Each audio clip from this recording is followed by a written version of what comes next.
اعوذ بالله من الشیطان الرجیم بسم الله الرحمن الرحیم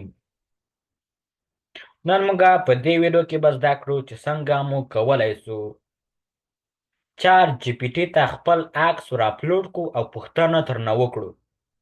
یعنې له موږ سره په خپل کمپیوټر کې موبایل کې یو د موټر عکس ده. موږ نه پوهېږو چې د دغه موټر نوم څه شي ده، نو موږ به چات جي پي ټي ته دغه عکس څنګه ورښکاره کولی سو؟ چات جي پي ټي به څنګه ویني؟ نن موږ دا زده کړو څنګه موږ کولی سو اپلوډ یې کړو او پوښتنه ترنه وکړو. نو راځئ چې دا دار شروع کړو. نو که چېرې تاسې غواړئ خپل عکس را اپلوډ کړئ او پوښتنې ترنه وکړئ، نو تاسې به راځئ دلته د پلس ساین چې وینئ په دې باندې کلیک کړئ. زه چې کولی سئ ګوګل ډرایو او مایکروسافټ ډرایو نه هم کولی سئ راولئ.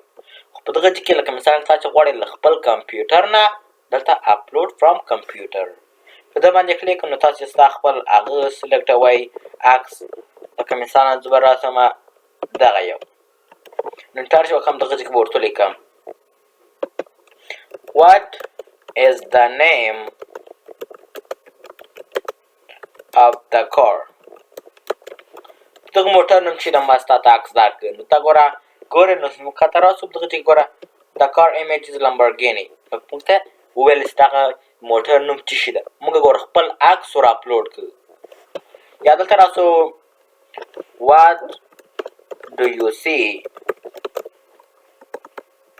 in the picture؟ انټر چې وکړو ګوره تاسې ښکته راسئ. اوس تا ته تشریحي دغه په عکس کې موږ سره اپلوډ کړي چې ګورئ In the picture I see white Lamborghini. دغه یو سپین لمبرګیني ده، دغه موټر نوم ده ما ته ښکاري. دا په یو سایټ کې پارک شوی ده لکه دغسې چې لکه سټي سټریټ لکه دا نیویارک دی. نو during the evening or night لکه مثلا دغه ایونینګ ده یا د شپې ده لکه ماښام ګوره تیاره غونته لږ زره ده. نو ده تا ته تشریح کوي دا څه شي ده، لکه مثلا څه شي په عکس کې ورته ښکاري. یا دلته راسې اپلوډ پکچر لکه مثلا پر کمپیوټر یو بل عکس ورته را اپلوډ کړو دغه لکه How old do you think the baby is؟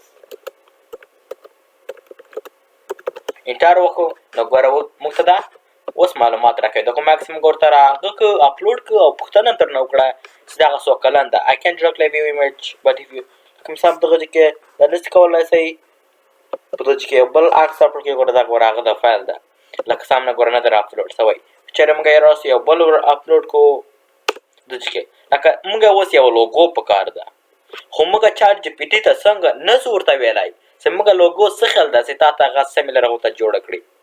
نو ته به راځې لوګو به اپلوډ کړې ورته وایي به can you create a similar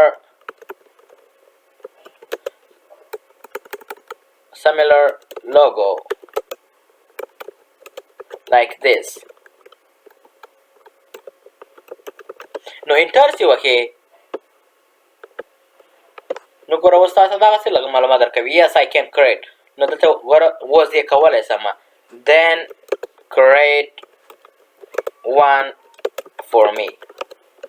انټر وکړئ نو تاسو به اوس دغه لوګو څخه به تاسو لکه جوړه کړي.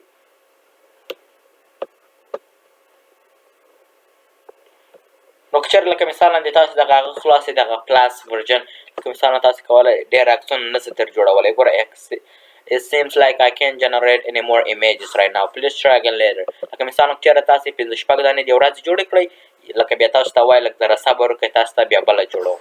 خو همدغه پوینټ دا ده It seems like I can't generate any more images right now. تاسې کولی سئ په دغه ځای کې هغه ورته اپلوډ کړئ عکس ورته اپلوډ کړئ او پوښتنې ترنه وکړئ. یو څوک یې ووایي ریډیبل. ډېره مننه دا و د نن ورځې درس.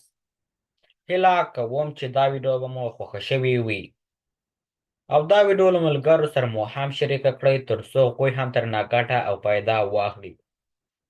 او که چېرې تاسې زموږ چینل ته نوي یاست نو لایک او سبسکرایب کړئ ترڅو د نورې ویډیوګانې هم درڅخه پاتې نه سي. والسلام.